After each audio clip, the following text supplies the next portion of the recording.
Proverbs 1 in Tagalog, ang mga kawikaan ni Solomon na anak ni David na hari sa Israel upang umalam ng karunungan at turo, upang bulayin ang mga salita ng pagkaunawa, upang tumanggap ng turo sa pantas na pag-uugali sa katuwiran at kahatulan at karampatan, upang magbigay ng katalinuhan sa musmus, kaalaman at pagbubulay sa kabataan, upang marinig ng pantas at dumago sa ikatututo at upang tamuhin ng taong may unawa ang magagaling na payo, upang umunawa ng kawikaan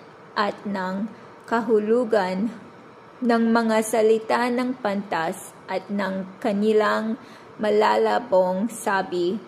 Ang takot sa Panginoon ay pasimula ng kaalaman, ngunit ang mangmang ay humahamak sa karunungan at turo. Anak ko, dinggin mo ang turo ng iyong ama at huwag mong pabayaan ang kautusan ng iyong ina, sapagkat sila'y magiging tali ng biyaya sa iyong ulo at mga kwintas sa ligid ng iyong lieg.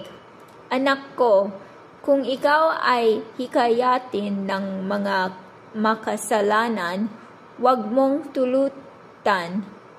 Kung kanilang sabihin, sumama ka sa amin, tayo'y magsibakay sa pagbubub ng dugo. Tayo'y magkakubli ng silo na walang anumang kadahilanan sa walang sala. Sila'y lamunin nating buhay ng gaya ng syol at buo na gaya ng nagsibaba sa lunggaw. Tayo'y makakasumpong ng lahat na mahalagang pag-aari, ating pupuniin ang ating mga bahay ng samsam. Ikaw ay makikipagsapalaran sa gitna namin. Magkakaroon tayong lahat ng isang supot. Anak ko, huwag kang lumakad sa daan na kasama nila. Pigilin mo ang iyong paa sa kanilang landas, sapagkat ang kanilang mga paa ay nagsisitakbo sa kasamaan at sila'y nanggagamadali sa pagbububo ng dugo, sapagkat walang kabuluhang naladlad ang silo sa paningin ng alin mang ibon, at binabakayan ng mga ito ang kanilang sariling dugo. Kanilang ipinagkukubli ng silo ang kanilang sariling mga buhay. Ganyan ang mga lakad ng bawat sakim sa pakinabang na nag-aalis ng buhay ng mga may-ari na yon.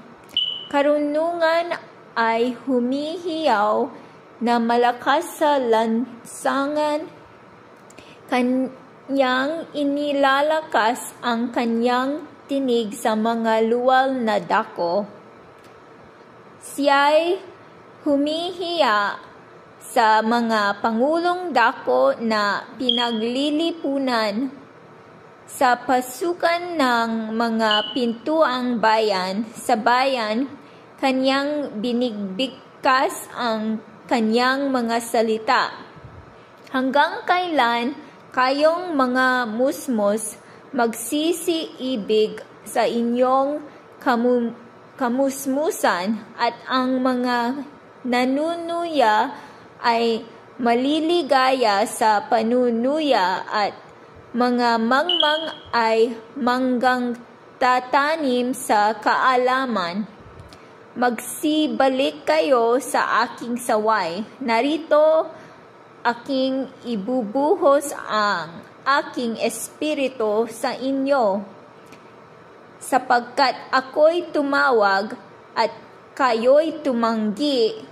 Aking inunat ang aking kamay at walang makinig, kundi inyong inuwi sa wala ang buo kong payo, at hindi ninyo inibig ang aking saway. Ako naman ay tatawa sa kaarawan ng inyong kasakunaan. Ako'y manunuya pagka ang inyong takot ay dumarating.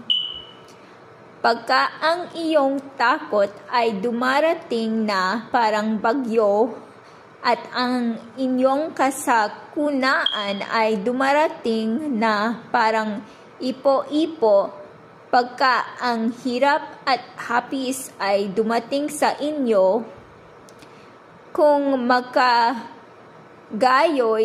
tatawag sila sa akin, ngunit hindi ako sasagot. Hahanapin nila akong masikap, ngunit hindi nila ako masusumpungan, sapagkat kanilang ipinagtanim ang kaalaman at hindi pinili ang takot sa Panginoon. Ayaw sila na aking payo, kanilang hinamak ang buo kong pagsaway. Kaya't sila'y magsisikain ng bunga ng kanilang sariling lakad at mabubusog ng kanilang sariling mga kagagawan, sapagkat papatayin sila ng pagtalikod ng musmus at ang pagkawalang balisa ng mga mangmang ay ang sisira sa kanila. Ngunit ang nakikinig sa akin ay tatahang tiwasay at tatahimik na walang takot sa kasamaan.